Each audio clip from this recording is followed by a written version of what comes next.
Chers frères et sœurs, bonjour. Je suis très heureux de vous retrouver en ce sabbat matin. Malheureusement, nous ne pouvons pas nous retrouver comme nous l'avons fait les semaines passées à l'église. Mais nous allons continuer à avancer avec le Seigneur et je vous invite à prier ensemble pour ce moment que nous allons passer avec lui. Notre Père, nous voulons te remercier pour ta présence parmi nous, pour ton amour, pour ta parole qui s'adresse à nous directement, à notre cœur, à notre esprit. Et Seigneur, nous avons besoin que tu nous éclaires par ton Saint-Esprit.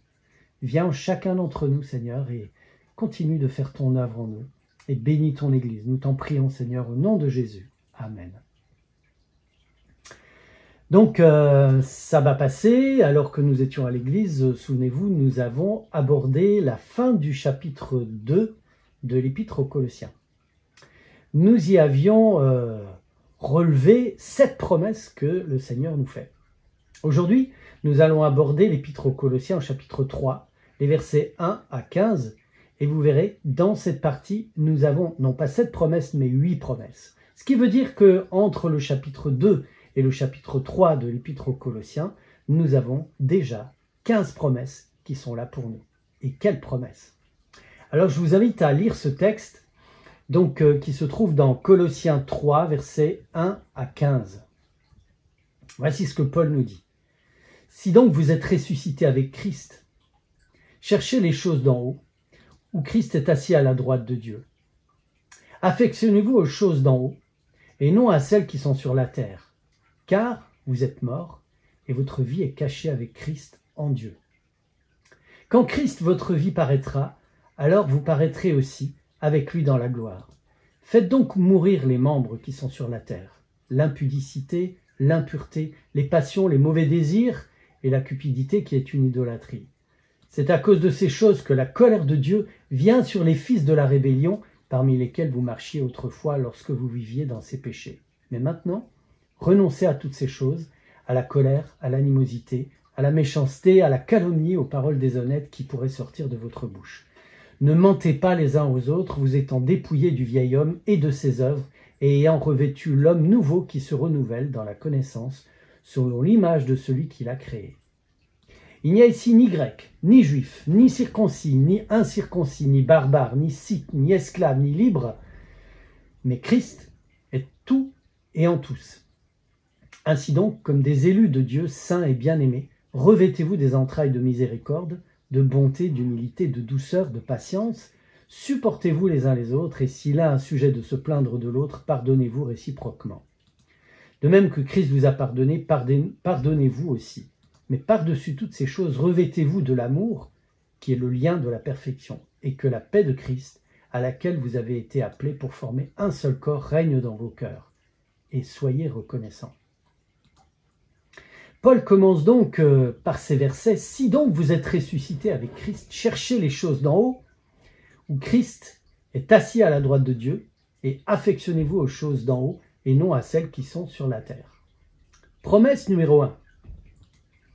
Paul commence ce passage en disant « Si donc vous êtes ressuscités ». Une autre traduction pourrait simplement dire « Donc, vous êtes ressuscités avec Christ ». Vous êtes ressuscités avec Christ. Voilà, ça c'est la promesse que Dieu nous fait. Nous sommes ressuscités avec Christ, nous avons été rachetés à un grand prix. Ce qui sous-entend, vous vous souvenez, la semaine passée, on avait parlé du fait que nous tentons, dans notre nature naturelle, dans ce que la Bible appelle la chair, nous tentons de nous racheter nous-mêmes. Vous connaissez l'expression, se racheter une bonne conduite. On peut racheter toutes sortes de choses. On peut se racheter aux yeux de son patron, on peut se racheter aux yeux de l'Église, on peut se racheter aux yeux de son conjoint, on peut se racheter aux yeux de ses enfants, etc. Nous avons été rachetés par Christ. Vous êtes ressuscités avec Christ. De la même façon que vous êtes morts en Christ, vous êtes ressuscités avec Christ. Autrement dit, cette promesse de l'amour de Dieu qui nous a été donnée, au point où Christ est mort pour nos péchés, nous donne la certitude que nous sommes rachetés, la certitude que nous avons la valeur que Dieu seul peut nous donner en Jésus. Donc plus besoin de se racheter. Nous sommes aimés d'un amour infini et inconditionnel, plus besoin donc de faire toutes sortes de choses pour être aimés. Nous sommes aimés. Donc, vous êtes ressuscités avec Christ. Vous sentez cette promesse, cette assurance que Paul nous rappelle. Eh bien, nous avons donc une vie nouvelle en nous. Cette vie nouvelle vient du fait que nous sommes les enfants de Dieu. Nous avons été rachetés en lui, en Christ, mais aussi nous commençons une vie nouvelle en lui. Un nouveau moi qui vit dans la reconnaissance et dans la paix est mentionné d'ailleurs au verset 15 de ce passage où Paul nous dit que la paix de Christ à laquelle vous avez été appelés pour former un seul corps règne dans vos cœurs et soyez reconnaissants. Donc la paix qui règne dans nos cœurs, donc qui est la reine de nos cœurs. Et ça, c'est vraiment quelque chose de magnifique. Que nous soyons ressuscités avec Christ mentionne aussi le fait que nous ne sommes plus seuls. Et Paul nous propose de rechercher les choses d'en haut. Chercher les choses d'en haut, autrement dit, rechercher les choses d'en haut. Puisque nous sommes ressuscités avec Christ, puisque nous acceptons ce statut que Dieu nous offre dans son amour par la foi, alors nous pouvons persévérer dans les choses d'en haut. Un petit peu à la manière de Paul qui nous dit dans Éphésiens 6, versets 19 et 20, il dit « Priez pour moi, afin qu'il me soit donné, quand j'ouvre la bouche, de faire connaître hardiment et librement le mystère de l'Évangile, pour lequel je suis ambassadeur dans les chaînes, et que j'en parle avec assurance comme je dois en parler, y compris pour le légionnaire qui gardait Paul. Je peux imaginer ce soldat auprès de Paul qui doit le surveiller et qui doit faire en sorte que Paul reste dans son isolement et qui entend parler de l'Évangile, qui voit en Paul cet Évangile vivre. Et Paul demande qu'on prie pour lui pour qu'il ouvre la bouche et qu'il puisse faire connaître hardiment et librement le mystère de l'Évangile, à savoir Christ et Christ crucifié. Voilà à quoi le Seigneur nous appelle lorsque nous sommes ressuscités avec lui. Au verset 3, Paul nous dit « Car vous êtes morts, et votre vie est cachée avec Christ en Dieu. » Promesse numéro 2. Vous êtes morts. Ah oui, je sais, c'est une promesse un peu particulière. Mais vous savez, d'être mort à sa colère, d'être mort à son impatience, d'être mort à son intolérance, d'être mort à tout ce dont Paul parle dans ce passage, et nous allons y revenir, d'être mort à tout cela, c'est une libération. Et c'est une promesse que Dieu nous fait. Dès lors que nous laissons l'amour de Dieu pénétrer notre cœur, à partir du moment où nous croyons en Jésus, qui est mort pour nous racheter, pour nous dire à quel point Dieu nous aime, à partir du moment où nous acceptons cet amour, nous mourrons à nos anciennes manières de vivre. Parce que c'est l'amour de Dieu qui dirige notre vie. Donc notre vieille nature est morte. Nous n'avons plus besoin d'elle. D'ailleurs, si vous prenez cette citation de Shakespeare dans Hamlet, Shakespeare va dire « to be or not to be, that's the question ». En français, être ou ne pas être, là est la question. Et c'est vrai, être ou ne pas être, là est la question. Lorsque notre vieille nature est morte, nous sommes, tout simplement. Nous devenons. Dans notre nature, dans notre vieille nature, nous ne cessons de faire des choses pour être, et nous n'y parvenons jamais. Paul va dire donc, faites mourir les membres qui sont sur la terre. Alors, les membres qui sont sur la terre, on va y revenir tout à l'heure, et Paul nous invite à faire mourir donc l'impudicité, l'inconduite, la colère et toutes ces choses-là, faites-les mourir. Parce que, en fait, nous sommes morts à tout cela, et nous sommes ressuscités. Nous pouvons donc renoncer à toutes ces choses et persévérer dans ce sens. Vous voyez, Paul ne dit pas tant aux Colossiens ce qu'ils doivent faire, mais bien plus, il dit aux Colossiens, appuyez-vous sur les promesses de Dieu, appuyez-vous sur l'amour de Dieu, et persévérez dans ce sens. Faites mourir ces choses, persévérez. Nous nous sommes dépouillés du vieil homme et de ses œuvres également, au verset 9.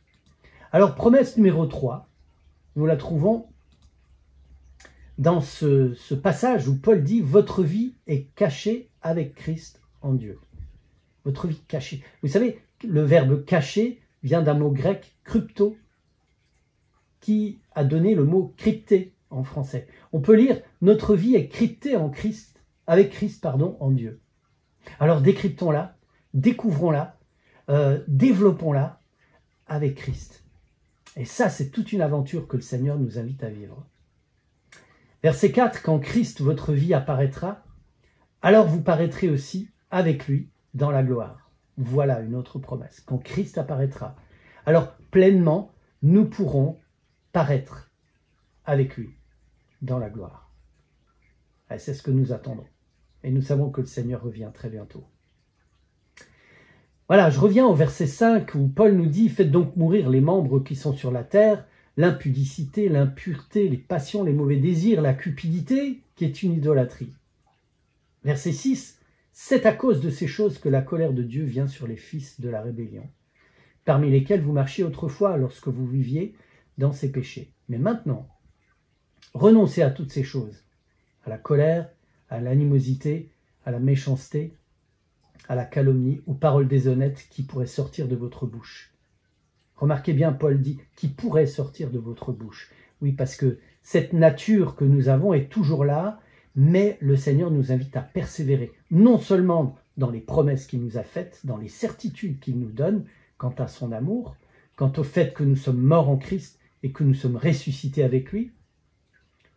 Et il va dans ce sens. Verset 9, « Ne mentez pas les uns aux autres, vous étant dépouillés du vieil homme et de ses œuvres, et ayant revêtu l'homme nouveau qui se renouvelle dans la connaissance selon l'image de celui qui l'a créé. » Remarquez bien ce passage où Paul nous propose, nous invite, nous exhorte à nous revêtir de l'homme nouveau. L'homme nouveau. Nous revêtir un peu comme d'un habit. Ce n'est pas moi qui l'ai inventé cela, ce n'est pas moi qui l'ai créé, mais par contre je peux me revêtir de cela, c'est-à-dire je peux accepter d'être vêtu de cet homme nouveau. Je peux accepter d'être vêtu de cette nouvelle identité qui est la mienne en Christ. Revêtez l'homme nouveau. Promesse numéro 5. Ainsi donc, comme des élus de Dieu, saints et bien-aimés, revêtez-vous d'entrailles de miséricorde. Là encore, revêtez-vous d'entrailles de miséricorde. Et oui, parce que nous pouvons aussi nous revêtir de l'amour, comme c'est dit au verset 14, et nous supporter les uns les autres, et nous pardonner réciproquement. Pourquoi? Parce que Christ nous a pardonné, nous pouvons, nous aussi, nous pardonner. Parce que Christ vous a pardonné, pardonnez-vous aussi. Voilà. Vous voyez bien que Paul insiste sur le fait que ça vient de Christ, ça vient de Dieu. Les promesses de Dieu, parce que Christ nous a pardonné, et là c'est au passé, nous pouvons aussi nous pardonner, là c'est au présent, et dans un présent orienté vers le futur, nous pouvons aussi nous pardonner réciproquement. Nous pouvons nous supporter les uns les autres. Entendez supporter, non pas dans le sens ouf, c'est difficile de se supporter, mais dans le sens du support, dans le sens d'être supporters les uns des autres. C'est ce que nous pouvons faire parce que nous sommes de nouvelles créatures. Mais pas seulement, on va y revenir un peu plus loin. Au verset 11, le texte nous dit qu'il n'y a ici ni grec, ni juif, ni circoncis, ni incirconcis, ni barbare, ni scythe, ni blanc, ni noir, ni africain, ni français, ni suisse, ni allemand, ni... Voilà, ni esclave, ni libre, mais Christ est tout et en tous. Promesse numéro 7, Christ est tout. Christ est tout. La deuxième chose, Christ est en tous. En tous. Alors en ceux qui sont actifs et attachés fortement à lui, ça c'est ce que nous voyons et ce que nous avons tendance à jauger, mesurer, juger peut-être parfois. Donc Christ est en ceux qui sont actifs et attachés fortement à lui. Mais Christ est aussi en ceux qu'il appelle à grandir. C'est-à-dire peut-être ceux qui ne sont pas tout à fait attachés au Seigneur, peut-être un peu refroidis, peut-être dans le doute, peut-être dans des fonctionnements qui ne sont pas ceux que le Seigneur souhaite pour eux, mais Christ est en tous, parce que Christ travaille. Et ça, c'est une belle promesse aussi que le Seigneur nous donne. Parce que ça n'a rien à voir avec nos œuvres ou le résultat que nous produisons, ça a quelque chose à voir avec Christ, qui est tout, et Christ en tous. Merci Seigneur. Et au verset 15, Paul nous dit que la paix de Christ à laquelle vous avez été appelés pour former un seul corps règne dans vos cœurs. On retrouve cette notion de règne, le règne de la paix de Dieu. Alors, je voudrais vraiment revenir à ce passage magnifique où nous retrouvons toutes ces promesses extraordinaires qui se trouvent dans la parole de Dieu et qui nous disent à quel point il est bon de connaître le Seigneur, à quel point le Seigneur nous a fait des promesses. Nous avons listé des promesses. Voilà, je voudrais reprendre toutes les promesses avec vous, et toutes les promesses qui sont faites dans ce passage. La première promesse, vous êtes ressuscité avec Christ. La deuxième promesse, vous êtes mort et votre vie est cachée en Christ. Donc vous êtes mort, c'est la deuxième. Votre vie est cachée en Christ, c'est la troisième promesse. La quatrième promesse, quand Christ, votre vie, paraîtra, alors vous paraîtrez aussi avec lui dans la gloire. Ça, c'est la quatrième promesse. Et nous pouvons remercier le Seigneur de ces promesses qui sont certaines. Pourquoi? Parce que Dieu est Dieu et parce qu'il est fidèle. Jamais Dieu ne ment. La cinquième promesse, c'est celle-ci. Il n'y a ni grec, ni juif, ni circoncis, ni incirconcis, ni barbare, ni scythe, ni esclave, ni libre, mais Christ est tout et en tous. Ça, c'est la cinquième promesse. La sixième, vous la trouvez au verset 12. Comme des élus de Dieu, saints et bien-aimés, revêtez-vous d'entrailles de miséricorde. Eh bien, voilà, c'est ça. Comme les élus de Dieu, nous sommes appelés par Dieu, nous sommes aimés de Dieu, nous sommes reconnus par Dieu. Nous sommes les élus de Dieu, saints et bien-aimés. Quelle promesse! Alors, quand nous vivons là-dedans, bien évidemment, nous nous revêtons d'entrailles de miséricorde, de bonté, d'humilité, de douceur, de patience. Nous nous supportons les uns les autres et nous nous pardonnons réciproquement. La promesse numéro 7, elle est contenue dans le verset 13, de même que Christ vous a pardonné. Pardonnez-vous aussi les uns les autres. Ça vient de Christ. Ça, c'est la promesse numéro 7. Et la promesse numéro 8, la dernière promesse de ce passage, voilà, que la paix de Christ à laquelle vous avez été appelés pour former un seul corps règne dans vos cœurs. Et soyez reconnaissants, cette paix de Dieu qui règne dans nos cœurs. Je vous invite à regarder toutes ces promesses, à les revisiter dans ce passage et dans le passage que nous avons vu la semaine passée, pour que nous puissions vraiment nous attacher à ces promesses que le Seigneur nous a faites et qui sont certaines. Nous pouvons avoir confiance en lui et le Seigneur nous invite à nous regarder au travers de son regard et avoir foi en lui parce qu'il est notre Dieu. Et il a tout fait. Il nous a tout donné pour que nous puissions vivre dans cette certitude et que nous puissions persévérer. Le passage d'aujourd'hui nous parle de persévérance dans les promesses de Dieu. Et dans la persévérance, il y a le fait de mettre de côté et d'accepter de mourir à toutes sortes de choses qui font de nous, parfois, des gens qui ne sont que charnels. Alors, nous pouvons rendre gloire à Dieu ce matin pour tout ce qu'il a fait pour nous et lui demander ensemble de marcher dans sa parole, dans ses promesses, dans son amour, pour qu'il continue à nous transformer et qu'il fasse de nous des gens contagieux autour de nous. Je vous invite à prier ensemble pour terminer ce moment. Oui Seigneur, nous te remercions pour ce privilège de te connaître. Merci pour ton amour, merci pour ce Dieu merveilleux que tu es et qui nous adresse ces promesses qui viennent du fait que tu as tout accompli en Christ, à la croix. Et dans le ministère que Jésus est en train d'accomplir en ce moment, dans le ciel. Seigneur, nous voulons nous appuyer sur toi, nous voulons regarder à toi, nous ne voulons pas regarder à nos péchés, si ce n'est pour te les confesser, pour te les abandonner et pour te demander un renouvellement, ton pardon, ta joie, ta paix. Et Seigneur, nous voulons ensemble proclamer ce Dieu merveilleux que tu es autour de nous. Alors Seigneur, merci de vouloir remplir notre cœur de ton amour, de ta présence. Merci de nous inviter à revêtir l'homme nouveau.